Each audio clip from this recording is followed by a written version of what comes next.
உலகம் சமநிலை பெற வேண்டும், உயர்வு தாழ்வினை வேண்டும்.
நெல் கட்டும் பேரு புகழும் பெருவாழ்வும் வரும் திருவும் வாழ்நாளில் வஞ்சம் இல்லாதவருக்கு என்றும் தரும் சிறந்த தாமரையாள் தான் செந்தாமரை மலர் வேண்டுகும் திருமகன் வெயில் வருபவருக்கு நீரோடு கூடிய நிலமெல்லாம் கெட்டுக்கட்டாக நிலம் போற்றும் நல்ல பெயர் புகழ் பெருமையுடன் வாழும் வாழ்வு நல்ல மக்களுடைய ஊர் வளரும் செல்வம் ஆகியவற்றை நெஞ்சில் வஞ்சம் இல்லாதவருக்கு வழங்குவாள். அப்படிப்பட்ட இந்த திருச்சபையுடைய பெரியோர்கள், சான்றோர்கள், ஆன்றோர்கள், அறிஞர்கள், அரசு ஊழியர்கள், தாய்மார்கள், மாணவ செல்வங்கள் ஆகிய உங்கள் அனைவருக்கும் இந்த சிறியோனின் அன்பான வணக்கத்தை தெரிவித்துக் கொண்டு, ஒன்றை நினைக்கின் அது ஒளிந்து தொண்டாகும் அன்றி அது வந்து வந்ததும் ஒன்று நினையாத முன்வந்து நிற்பினும் நிற்கும் இணையாள வீசன் செயல். ஒரு செயலை நினைத்து நாம் செயல்பட்டுக் கொண்டிருக்கும் பொழுது நினைத்த செயலை கைகூடி வருதலும் உண்டு, மாறாக அது ஒன்றி நினையாத செயல் தானே அதுவாக முன்னூறு நிற்கும் உண்டு. அனைத்தும் இணையாள வீசன் செயல் என்னால் ஒன்றுமில்லை. அதுபோல் நான் இந்த துறைக்கு வருவேனா என்பது ஒரு கனவாகவே இருந்தாலும் என்னை இந்த மேடையில் நிறுத்தி அழகு பார்க்கும் தகவலெல்லாம் ஈசனாகவும் கடவுளாக நினைந்து அடியனை ஏற்று தாங்கி நடித்துக் கொண்டு கூடிய கதாபாத்திரத்தில் பிழையிருந்தால் அடியனை மன்னித்து ஆசி வழங்குமாறு அன்போடு கேட்டுக்கொண்டு என் கலைப்பணியை தொடர்கிறேன். நன்றி நன்றி நன்றி. வணக்கம். என்னை இந்த கிராமத்துக்கு இந்த கிராமத்து பெரியவர்களுக்கும் தாய்மார்களுக்கும் இந்த நாடகத்துடைய அமைப்பாளர் அரவையினர் அவர்களுக்கும் என் சார்பாகவும் நான் சார்ந்து கலை குடும்பத்தின் சார்பாக நெஞ்சார்ந்த நன்றி நன்றிகளை தெரிவித்துக் கொண்டு அருமையான ஒளிபரிக்கு நிலைத்தாருக்கும் அதில் பணிபுரியக்கூடிய அத்துணை அன்பு சார்ந்த பிரபலுக்கும் என் சார்பும் நான் சார்ந்து கலை குடும்பத்தின் சார்பாக நெஞ்சார்ந்த நன்றி நன்றிகளை தெரிவித்துக் கொண்டு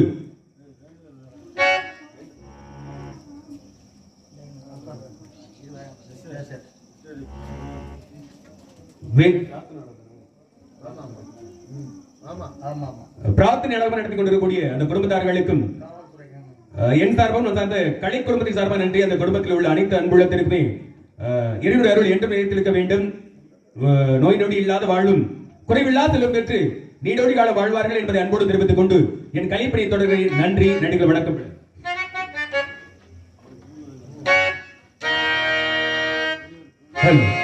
எத்தனை தெய்வங்கள் இருந்தாலும் அந்த ஆதி பராசக்தி உமையிலை வழங்கி பின் நாம் பணி தொடர்வோம். அம்மா தாயை சமயபுரத்தாளி, பரமனூர் காளியே, மதுரை மீனாட்சியே, அருள்வாய் காஞ்சி காமாட்சியே, காசி விசாலாட்சியே, அன்பாய் என்னை ஆதரித்து அள்ளல் கலைந்து அடியவனை காப்பாற்று. தில்லை சிதம்பர பத்தினியே, நெல்லையில் வாழும் பத்தினியே, உன் திருவடி மலரினை தொழிந்திடுவேன். திருவருள் புரிந்தனை காப்பாற்று. ஓங்கார பொருளும் நீதானே, உலகம் என்பது நீதானே, காணும் இயற்கை காட்சிகளும் காற்றும் மழையும் நீதானே. அம்மா தாயே, உன்னை வேண்டி அழுதிடும் என்னை தாளாட்டி, அம்மா தாயே, உன்னை வேண்டி அழுதிடும் என்னை தாளாட்டி, அன்புடன் ஞான பாலூட்டி அகத்தின் இருளை போக்கிடுவாய். ஓம் சக்தி பராசக்தி. நிறைந்த மனசு உனக்கு தாண்டி மகமாயி உன்னே நினைச்சு புட்டா கெடுதல் எல்லாம் சுகமாயி மறைகளும் இதை சொல்லுமடி மகமாயி. கண்ணில் தொட்டிய குளம் தெரியுதடி மகமாயி நமையாள் நாயகியானள் மகமாயி. கள்ளினை போல காத்திடுவாள் மகமாயி. உமையவள் அவளே, இவன் மான் மகளே, சமயத்தில் வருபவள் அவளே, எங்கள் சமயபுரத்தாள் அவளே.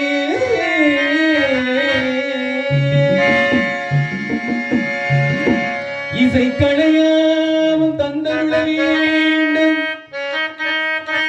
என் குலதெய்வமே மகனாய். தஞ்சமென்ற உன்னை சரணடைந்தேன் தஞ்சை முத்துமாரே. முந்தை வினைகளை கழிந்தெறிவாய்தான் மகிழையிலே முந்தைய கண்ணி கோளவிலே பத்திரத்தோழி வேண்டும் வரம் தருவாள் என் தாய் வேர்காட்டு கருமாரி.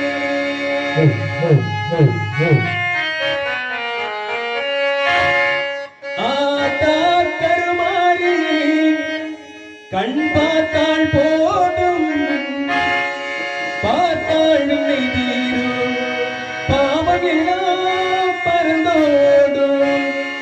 காத்தாகி மகமாகி கருணை தெய்வமாகாளி.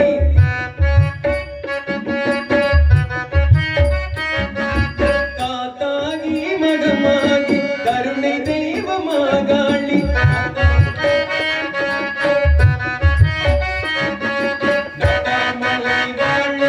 நாட்டாமலை வாழும் எங்கள் நாயகியாம் திருத்தூளி. ஆத்தா கருமாரி சந்தாக்கள் தேடும் பாதாளி நீரும் பாவம் எல்லாம் பறந்தோடும்.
காலகட்டத்துல இந்த மனிதனுடைய மனநிலைமை பாத்தீங்க அப்படின்னா 3 இடங்களுக்கு போன பிறகுதான் அந்த உணரக்கூடிய தன்மை வருமா.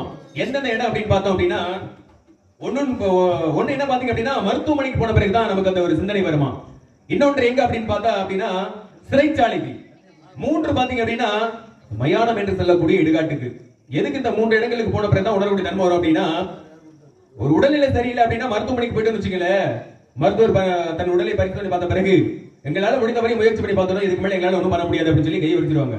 ஆனா நாம போய் என்ன கேட்போம் தெரியுங்களா, எவ்வளவு பணம் செலவானாலும் பரவாயில்ல, எங்களுக்கு ஆளா இருந்தா மட்டும் போது உயிரை காப்பாத்தி கொடுன்னு சொல்லி கேட்போம். என்ன காரணம்? பணத்தை எந்த வழியில எப்படி வேணாலும் சம்பாரிச்சு விடலாம், ஆனா இந்த உயிரை சம்பாதிக்க முடியுமா? முடியாது. வேறு ஒரு உயிர் வேணா உற்பத்தி ஆகலாம், ஆனா இதே அங்க அமைப்போட ஒரு உயிர் போன உயிர் வருமா அப்படின்னா கிடையாது. இதை உணரக்கூடிய தன்மை எங்க வரும் அப்படின்னா முடியாம படுக்கையில படுத்திருக்கும் பொழுதுதான் அந்த உணரக்கூடிய தன்மை வருமா. அது இருக்கிற வரையும் எந்த ஒரு நோய் நொடியுமே இல்லாம இருக்கிறதே நமக்கு சிறப்பு அப்படின்னு உணரக்கூடிய தன்மை எங்க வரும் அப்படின்னா படுக்கையில படுத்திருக்கும் போதுதான் அந்த நினைப்பு வரும் முடியாத காலத்துல. ஆனா அதுக்கு முன்னாடி பணத்தை சேர்க்கணுங்கிற நோக்கத்துல ஓடிட்டு இருப்ப தன் உடல்நிலையை கவனிக்க மறந்துடுவோம். இன்னொன்று எங்க அப்படின்னு பாத்தீங்க அப்படின்னா அந்த சிறைச்சாலையை சிறைவாசம் அனுபவிச்சிருக்கோம் பாத்தீங்களா, அங்க இருக்கவங்களுக்கு என்ன தோணும் அப்படின்னா, ஏன்டா நம்ம இந்த தப்பை பண்ணணும், கொஞ்ச நேரம் யோசிச்சு இந்த தப்பை செய்யாம இருந்திருந்தோம் அப்படின்னா, கொஞ்சம் பொறுமையா இருந்திருந்தோம் அப்படின்னா இந்த தப்பை செஞ்சிருக்க மாட்டோம், நாம இந்த இடத்துக்கு வந்திருக்க மாட்டோம். ஏன்னா வெளியில இருக்கிறதா நமக்கு சுதந்திரம். வெளியில இருக்கும் பொழுது தன் குடும்பம் மனைவி மக்களோட இருந்துட்டு பெற்றோரோட நபர்களோட இருந்துகிட்டு இருந்ததுதான் நமக்கு வெளி உலகமே சிறப்பு, அதுதான் சுதந்திரம்.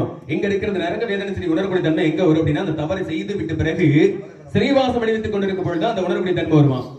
இன்னொன்று எங்க அப்படின்னா ஒருத்தர் இறந்துட்டார் அப்படின்னா மயானம் சொல்லக்கூடிய இடுகாட்டு கொண்டு போற பொழுது அவர் வச்சு தகனம் செய்யற பொழுது பாத்தீங்க அப்படின்னா மற்றொரு மனலாம் என்ன நினைக்கும் அப்படின்னா, எவ்வளவு செல்வாக்கோட இருந்தாருப்பா, ஏகப்பட்ட இடங்கள் இருக்குது, எத்தனையோ வீடுகள் இருக்கிறது, பணம் காசு பேர் போல் எத்தனை இருந்து என்னத்துக்காகுது, எவ்வளவு வசதி இருக்கு, ஒண்ணும் இல்ல வெறும் கொண்டு போறோம். ஆனா இருக்கக்கூடிய இந்த கொஞ்ச காலகட்டத்துல ஒருவருக்கு அன்பை மட்டுமே பரிமாறிக்கொண்டு உள்ளன்போடு ஒற்றுமையாக இருக்க வேண்டிய விஷயம் உணரக்கூடிய தன்மை எங்க வரும் அப்படின்னா, இதை இருக்கிறவரை ஒருத்தருக்கு சண்டை சத்திரம் இல்லாம இருந்துட்டு போற உணரக்கூடிய தன்மை எங்க வரும் அப்படின்னா அங்க மயானத்துக்கு போனதுக்கு தான் உணரக்கூடிய தன்மை வருமா. ஆனா அதற்கு முன்பதாக அந்த உணரக்கூடிய தன்மை வராது. ஏன்னா மனிதனுடைய மனநிலைமை எப்படி அந்த இடங்களுக்கு போன பிறகுதான் அந்த உணரக்கூடிய தன்மை வரும் அப்படிங்கிற விஷயத்தை அழகா சொல்லி வச்சாங்க. எப்படி அப்படின்னா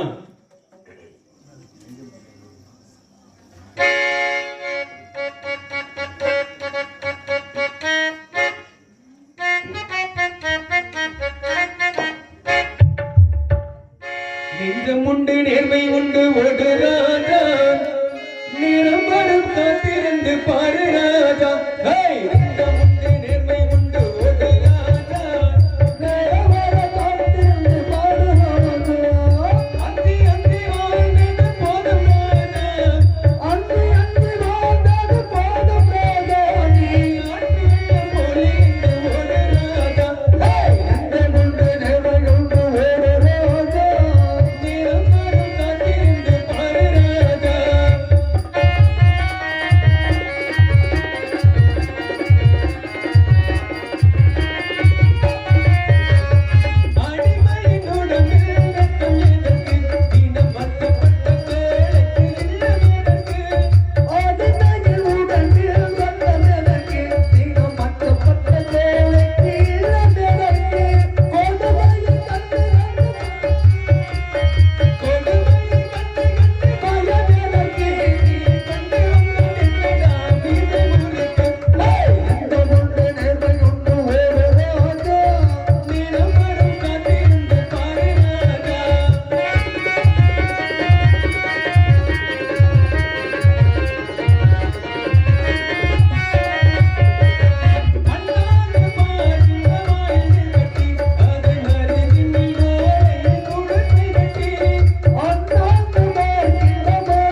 காப்பு வேடுவனாக ஒரு மாறி இந்த வனத்திற்கு வந்து விட்டோம்.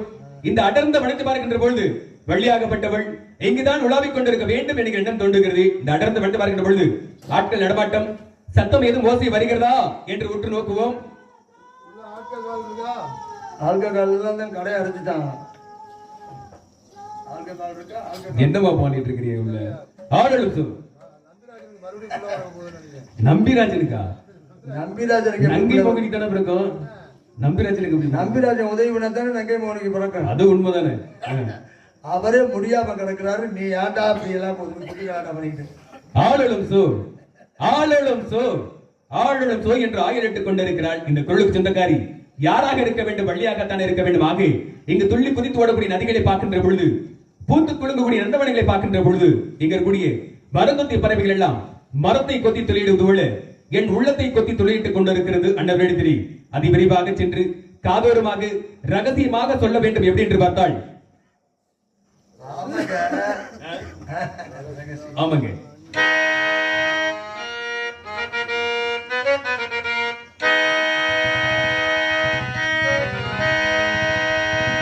உனக்கு மட்டும் ரகசியம் சொன்னேன். அந்த ரகசியத்தை ஒருவருக்கும் சொல்லுவேன். அதுலயும் குறிப்பா சொல்றேன்.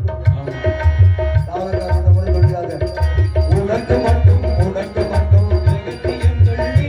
அந்த ரகசியத்தை ஒருவருக்கும் சொல்லிவிடாதே. எனக்கு மட்டும் சொந்தமல்லவா. இருவருக்கும் இயற்கை தந்த பந்தமல்லவா. உனக்கு மட்டும்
ரகசியம் சொல்வேன். அந்த ரகசியத்தை ஒருவருக்கும் சொல்லிவிடாதே.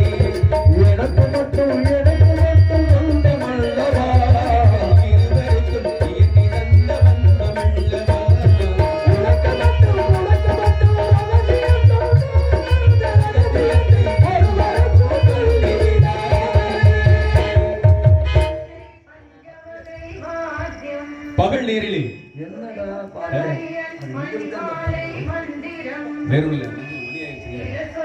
பகல் நேரத்திலே வானவில் அழகாக தெரியும், இரவு நேரத்திலே நிலவு அழகாக தெரியும். அந்த நிலவுக்கு ஒப்பாக விண்மீன்கள் அழகாக தெரியும். அந்த விண்மீன்கள் ஒப்பாக மதுரை மீனாட்சியனுடைய ஒத்தக்கல் மூக்குத்தி ஆகப்பட்டது நின்று கொண்டிருக்கிறது. அந்த மதுரை மீனாட்சியனுடைய ஒத்தக்கல் மூக்குத்திக்கு இணையாக இவருடைய மூக்கில் எழுந்தக்கூடிய ஒத்தக்கல் மூக்குத்தி ஆகப்பட்டது மின்னிக் கொண்டிருக்கிறது.